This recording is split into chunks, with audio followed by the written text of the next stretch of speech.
For many men, the experience of holding their newborn child in their arms for the first time is a totally transformative moment.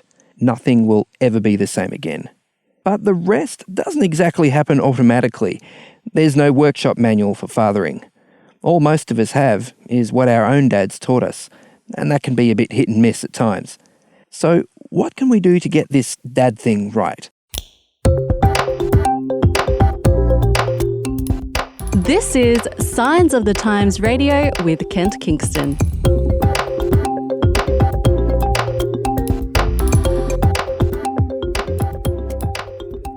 It's great to have with us in the studio today Trafford Fischer, family life educator and all-round funny man and good guy. How you doing, Trafford? Yeah, very good. Nice to be with you in the studio. Thank you, Kent. No, it is good to have you here. I mean, you've chatted with us before on Signs of the Times Radio about various topics, often to do with relationships, often to do with parenting. I mean, this is your area of expertise, family life education. Mm-hmm. And today, I'd like to talk about something that's sort of current. Here we are in September. We've had Father's Day. Did you have a good Father's Day? It was a great day. Yeah, neat day. Unfortunately, my children, one's in the Sunshine Coast and I live up on Lake Macquarie, for those of you who know the area in New South Wales. My daughter and son-in-law and their three little girls are in America. They live over there. So it wasn't a family day per se, but it was a neat day, just reflecting on the fact that, isn't it great to be a father? What about yourself, Ken? Did you have a good day? My oldest son said, "Hey, Dad, would you like to come out for a car meet on Sunday morning?" So yeah, not far from our house, there was a whole bunch of muscle cars there, all pulled up, and fabulous. Bonnets open, and yes. he's more mechanical than me, but okay. he was showing me the way around. Oh, can you see how this is put together and yada yada. Good. You enjoy it? Yeah, I enjoyed it. It's something we have in common. He's more of an expert than me, but nevertheless, it's an interest that you share. Well, that's right. That's key. Then my other son Caleb, he organised dinner that night. We had some gourmet pizza, and that was good. And I called my dad too. So excellent. So that was good. Yeah, my isn't it great to connect like that? Because that's what it's about. Yeah, it's not about. Look, the gifts are great. The new socks and tie, they're all cool. I got new socks. New socks. There you go. But hey, it's the family connection. It's there's my son, there's my grandson. That's what it's about. Yeah, no, it was pretty special. Good. Now, you've been doing a little bit of research, Trafford, and in this month's Signs of the Times, you've got an article there looking at fatherhood issues, but you begin by actually exploring the history of Father's Day itself and where it came from. And interestingly, I think in the US, where it originated, they do Father's Day in, June? Or I think they do it differently. It was kind of an honour of... And it was kind of a sad event, Kent, really, that kicked it off. Way back in 1907, there was an explosion in what they call the Fairmont Coal Company's number 6 and number 8 mines, West Virginia, US. Uh-huh. And the blast killed most of the men inside. In fact, 362 men died. It was a terrible thing. That's horrific. And 250 of those were fathers, which meant a lot of kids ended up not having a dad. And the daughter of one of the men killed, Grace Golden Clayton's was her name. She was a church lady, and she suggested to her pastor there should be something to honour these men, which I think was great. And so on July 5, 1908, the first observance of what we now know as Father's Day, different shape maybe to what we know now, but it was held in Fairmont, West Virginia. And then 2 years later, a Father's Day celebration was held in Spokane, Washington. And a lady by the name of Sonora Smart Dodd heard a sermon about a Mother's Day celebration because it was kind of already up and running. Okay. And she told her pastor that fathers should have a similar day to honour them. And it seems, history tells, the local clergyman thought that was a good idea, got together. So that's where it kicked off. And sadly, it kicked off out of a tragedy. We see Father's Day as a celebration, but its origins lay in a much sadder time. Where 362, that's a lot of men to die in a mine, and it would have been just terrible. Okay, that's really interesting. What about Australia, our part of the world? It seems... There's a little debate, but it's around about 1935-36 in Newcastle, in Australia, and in Perth, there was a movement. In fact, at the Baptist Tabernacle, there was a recommendation that the Father's Day be honoured like Mother's Day. Okay. And that got a bit of momentum. And then in Perth, on one of the Sunday or one of the gatherings there, they said we need to celebrate this on the first day in Sunday, and in fact in 1964 it seems First Sunday in September. Yeah, sorry, first day in September. They said this needs to be a Commonwealth-wide celebration. What's interesting is that it was only in 1972 that Richard Nixon declared or proclaimed a permanent national day in honour of fathers. So it took for America. Yeah, wow. for America. So it took a long time from that original sad event, 60 years almost, well, certainly for the US. It's interesting that when you look at that history, a lot of it seems to be, well, there was Mother's Day first, and then it was sort of, we probably should recognise fathers too. Yeah. We need to get fathers on board here. I think that's understandable. I'm sure all the fathers, look at all these mothers getting attention. What about us? I don't know. But it was interesting that it was the daughter of one of the dads who died who kicked off the whole thing. Yeah. Let's honour dads. Yeah. So it wasn't dad saying, what about us? It was in fact the daughter saying, hey, we need to remember our dads. Yeah, no, that's really interesting. And I guess the other thing that I didn't realise is the church angle to this. And I guess, well, it's on Sunday all the time. So I guess, mainstream Christian denominations do worship on Sunday. And it's amazing, how many of these sort of special days have a church history and a church background. And I hadn't realised that. And it's kind of encouraging. I think it was neat that, obviously these, can the church people maybe recognise the value of family relationships, recognise the importance of those relationships and wanted to honour them in some way. So, and as I said, a lot of, around the churches right around Australia and obviously now around the world, though special day is a day where the church as a community, faith community and families can say, hey, let's uphold dad and mum accordingly. They were handing out chocolates to dads at the church my son went to over this last weekend. He's not a dad, but he wanted the chocolates. So when the people came around handing the chocolates, he said, I'm pregnant. Can I have one too? He's smart. He's quick. What is interesting, someone once said, well, what about Kids' Day? We got Mother's Day, Father's Day. We need a Kids' Day. Every day is a Kids' Day. I used to ask that when I was a kid, and that's exactly the reply my parents gave me. Every day is a Kids' Day. Every day is a Children's Day, you spoiled little brat. So hop back in your corner. That's right.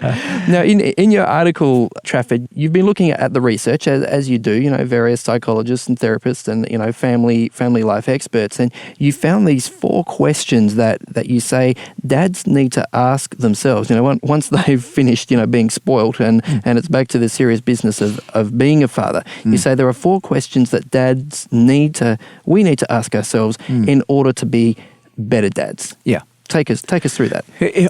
Roland Warren, he was the former president of the National Fatherhood Initiative, and he suggests, Kent, these 4 questions. Number 1, does my son know that he matters to me? And I think, his question's an excellent one because kids, boys especially, I think, need to know they matter. I'm a part of this family and I count. I'm not just, taking up good space. I count. And it's interesting, or sad in some ways, how we assume that people just know this. Is it, you're in the family. I gave you life. I brought you up. I've been feeding you. Exactly. Of course, you matter to me. And I'm reminded of something I've heard my dad say a few times about this old sort of farmer who, when his wife passed away, said, I really loved my wife. I nearly told her once. You know what I mean? It's there all the time in the background, but it's assumed, but sometimes not expressed. Yeah. So one of the biggest risks for primary relationships, and particularly marriages, as you're suggesting, is that we take it for granted. And if I had a whiteboard here, Ken, I guess when you write the word assume, because we just assume each other's love. If you put a line between the last S and the M, and you make an ass out of you and me, a fun little way to remember we cannot afford to take our relationships for granted, but we do. And I think for a family, as you're suggesting, one of the risks is we take the whole thing for granted. Yeah. And so we float along, oh, he's in the house, everything's cool. Roland Warren suggests, no, we need to keep reminding our boys, you matter. You matter to me. And girls too, I guess. Oh, sure. Every child needs to know they matter. You are valuable. You are worthwhile. You count. There was a really interesting study quite a few years ago where they looked at the signs of a healthy family. They studied 14,000 families across 24 different countries and cultures. A huge study. Nick and Nancy Stenay particularly drove that. And they were looking for the signs of a healthy family. And one of the key signs was nurturing love and care. It said express appreciation and affection. And they said affection and appreciation permeated healthy families. And when they unpacked that, they said we need to find ways of letting our kids know on a regular basis that you matter, we care about you, you are valued, you are worthwhile. They find ways of saying that with words, in spending time, in activities, play, sport, as many ways as you can, letting your son and daughter, but we're talking about sons today particularly, you count. You are special to us. You are valuable. And sadly, we know of homes where kids don't feel that. They are lonely. No one cares about me. It's just tragic. So I think, he's on the money. We need to get the message to the kids, you aren't just leftovers. You are key to this family. Okay, so the first question we're dealing with is, does my child, or my son in particular, because your article is about, sons and the son and dad relationship. You had a mothers and daughters relationship. We had one earlier about mothers and daughters. In May, so this is sort of the companion piece to that. So how does my son know that he matters to me? I need to tell him. So let's get down to practical things, like what could I actually do? Let's say things had sort of been sliding for a while and I sort of got the feeling, I'm not sure my son does know that he matters to me, that he matters to this family.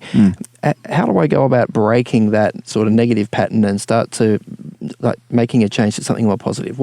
Tell me what to do, Trafford. I think theory's easy. Practical things. Not so much. I think one of the things we can do as dads is ensure that we've got some time to give to our son/sons that's dedicated to them and their interests. Where we say, I might be a sport dad. I love sport. I just, I'm competitive. I watch the footy. I play footy maybe. But my son may not be real sport orientated. He might be more the academic, And sometimes it's very hard for a sport dad to dive into an academic realm. But if I can say, that's my son's arena, so I'm going to invest in that and dive in and sit down with him and say, son, tell me what you're working on at the moment. You're working on this project. Fill me in a bit more. Man, that's just foreign to me. Help me understand that. And actually let him know, yes, I'm genuinely interested in that. And look, for the dad, it mightn't be he's not his prime interest. He'd rather have his kid running around playing football with him. But he said, no, look, that's not I'm going to invest in my son. So, or as you said, you may not, might be the mechanical, how many valves and how many pistons, but you're prepared to say, that's my son's arena, that's his specialty. I'm going to go where he goes. I'm going to go amongst the cars. You don't say, oh, look, no, you go off, son, I'll stay home and read the paper. You go off. No, you go to the cars with him and walk around the cars and ask questions. And it might sound like a dumb question, but you're asking the question. That's right. I think it lets your son know, hey, your world is mine. I'm in this with you. So it's finding that time to invest in his interests and his world. So it might be, a lot of our kids now are computer kids, whizzes at the iPad, iPhone. Let's ask our kid, son, look, we got this special day. Let's surprise Mum. Can you help me? How do we put a little movie clip together? Grab your iPhone, show me how to do it, or you do it, and let's have some fun. So we get this little project going where it gives the son a chance to flourish in his area of expertise. And I guess to be affirmed in his area of expertise, to say, wow, that's incredible. I didn't know you could do that. Yeah. You should see my son. That sense of what you do is valuable, what you do contributes to us as a family. Your presence and joy and what you're interested in this family packages, colours our family. You're a key part of the jigsaw, not just a bit off the side in the box, lost pieces. So love it. Find ways of in allowing them to feel good about what they're doing and its importance to the well-being of the family. Good practical tip. I like that, Trafford. Okay, so that was question one. Does my son know he matters to me? What's question two? Number two is, does my son know that I love him? Now, this is getting a bit more touchy-feely. This can be a tough topic for dads. Generally, this is a real generalisation, and some of our listeners might struggle, but sometimes dads do find this tough territory. The emotional is usually touchy-feely. That's not me. I'm the tough. Man, if I was any tougher, I'd rust. Now, we got this idea that men are tough. So tough men don't show too much emotion and express feelings. Look, I know of some families that's pretty real. So the idea of I love you just isn't part of the terminology, but the kids pretty well know they're loved. In fact, talking to one recently, he said, look, I never heard my mum and dad say I love you. But I knew I was loved. They expressed care for me. They were interested in what I did. I had money to buy my lunch at school. My uniform for school was washed, ironed, and ready to go. They had an interest in my homework. They were interested in my world. But I didn't. It wasn't a lot of hugs from mum and dad.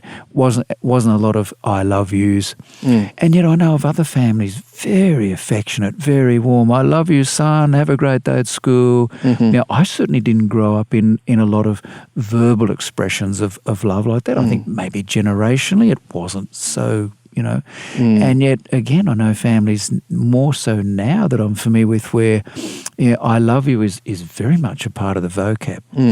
So I think that, it can be expressed in a number of ways. We're familiar with Gary Chapman's The 5 Love Languages, quality time, gifts, acts of service, etc., affection, touch. And I think we need to find that language of our child. What's the language of love that grabs my son's attention and speaks to his heart? And that might be it could be touch. So we've got that affectionate, good father, son, wrestle on the floor, punch on the arm, gently, that little sort of punch on, we're not talking about aggression here, but a punch on the arm, hey, you're my man. That really neat connecting touch. That can be very, very real for some sons, powerful image of love. Another one might be just the quiet, sit down in the corner, watch a fun movie and, or something on a game together. Just to share an experience together. Share the experience. It's a hike up a mountain, it's a scuba dive. Let's find the area that speaks to our son and dive in that world and allow those special moments to occur.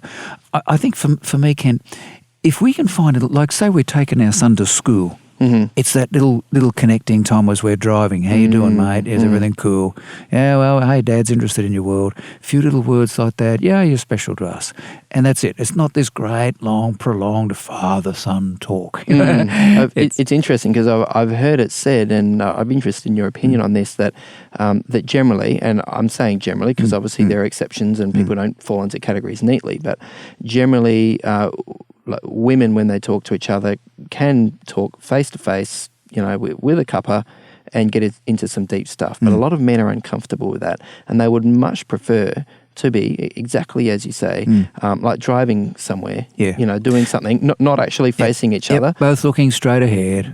Straight ahead, or, side by side at a workbench somewhere or side by side at a games console. Like whatever it is, that sort of parallel, not looking deeply into each other's eyes, but being in physical proximity, and then things can open up. No question. I think you're spot on again. I think there's some good support for that.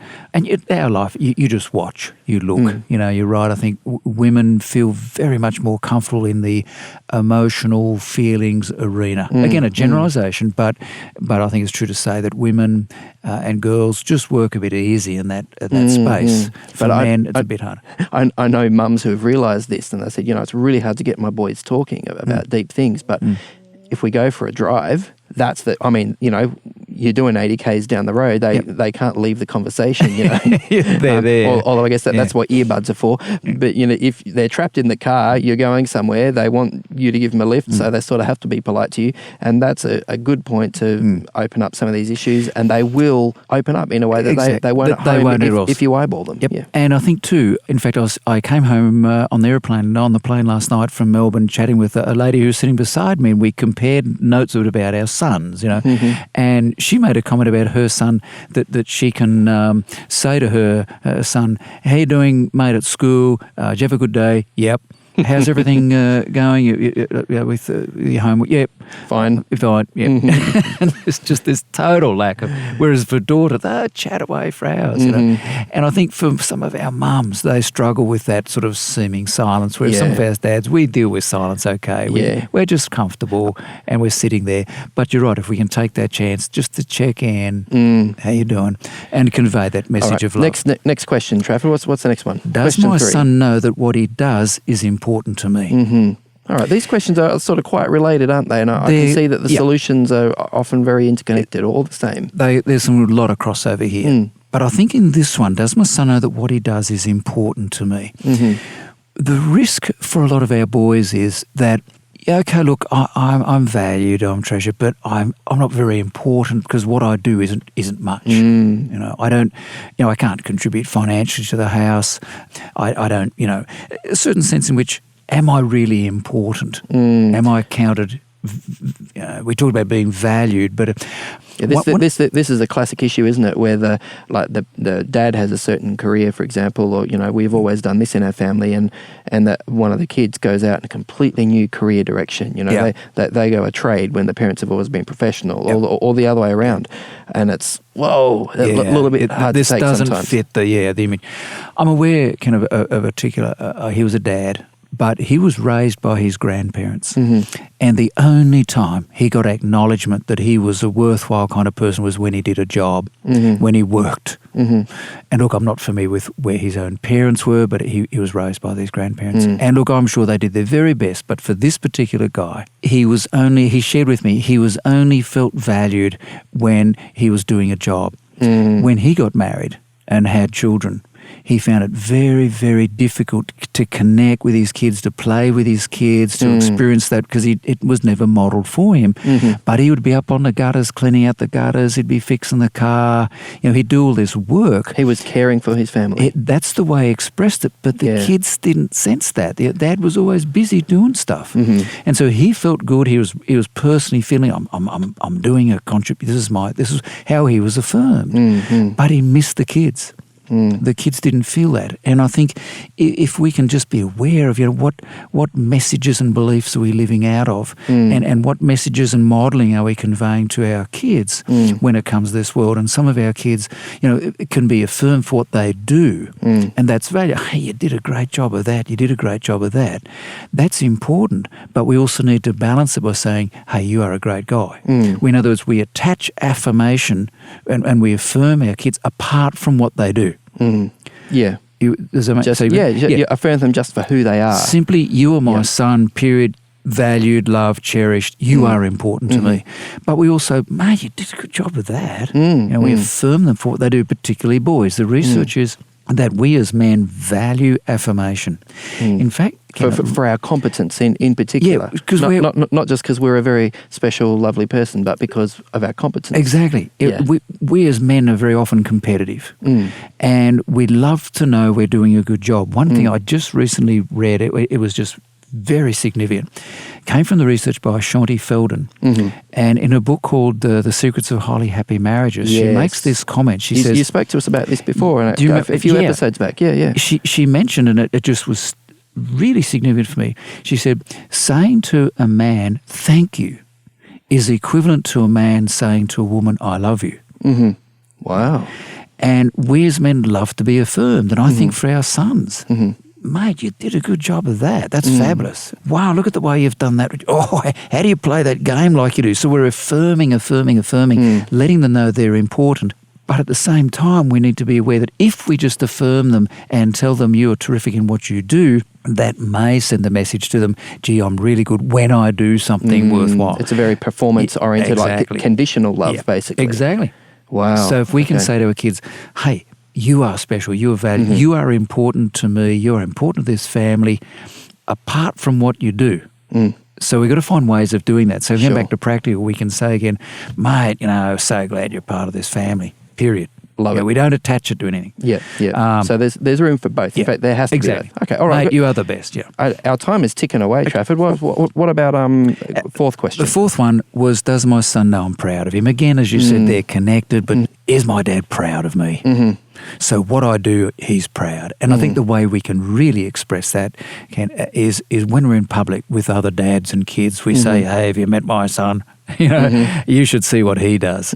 And to verbally hear our dads say to us kids in front of other dads and kids that he thinks what I do, man, we're going to bust the buttons on our chest shirt. It just makes us feel good. Wow. So if we can find neat ways of letting our kid know that we're very proud of them, we applaud when we love when we go to the school concerts and there's my man playing the trumpet, or he's got this award for being academic, fabulous. we feel proud. We let them know we are proud.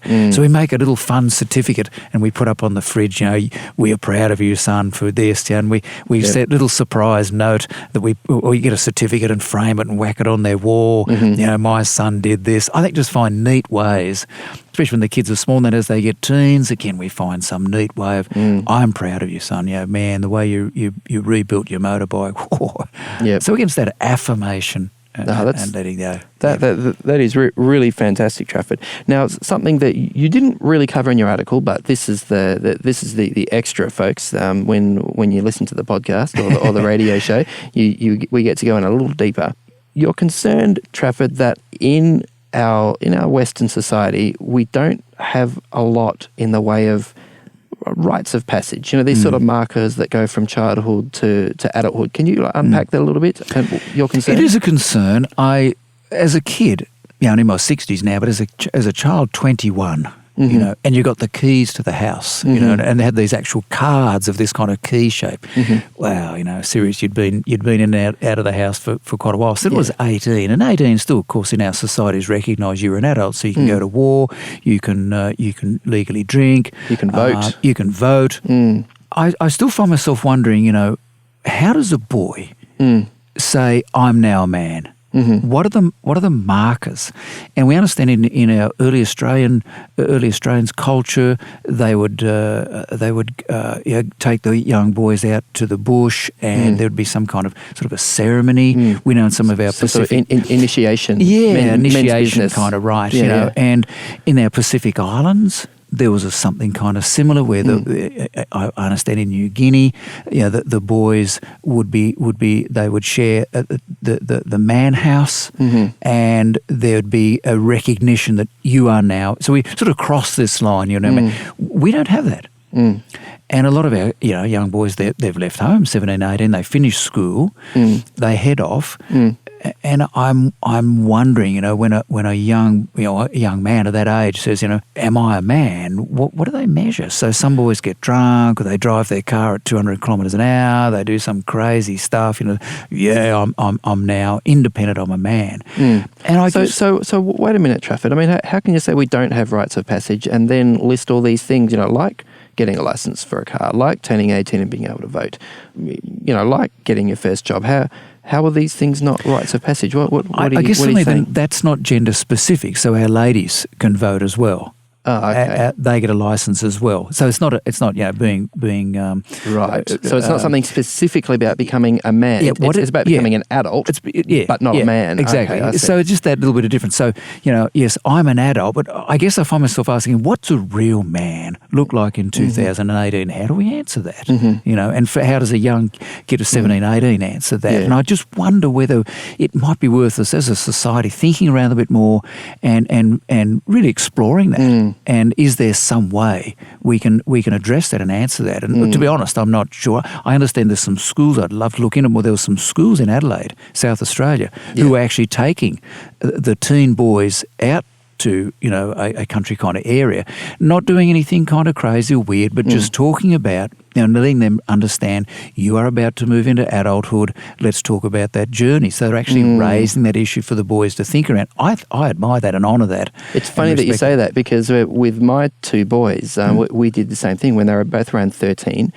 For one, we climbed a mountain. The other one, we went caving. So it was a sort of a physical challenge with with the boy and their uncles and their dad and their grandfather. Fabulous. And it was this sort of single sex environment, and we did affirm them, and it was really interesting to see how they changed, the positive impact that affirmation and that recognition had on them at that stage of life. That's what we're looking for. It's a recognition. And a special prayer of blessing can often be a really important part of that. That'd be great. Wow. Yeah.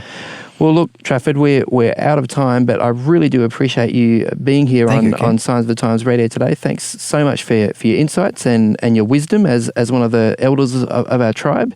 And thank you. Thank you so much, Ken. Hopefully we'll see you again on the program. Thank you. Today's episode was based on an article appearing in this month's Signs of the Times magazine. A subscription is just $26 for 11 issues a year. To find out more, visit signsofthetimes.org.au. Signs of the Times has been published in Australia since 1886 and is proudly produced by Adventist Media. This is an Adventist Media podcast.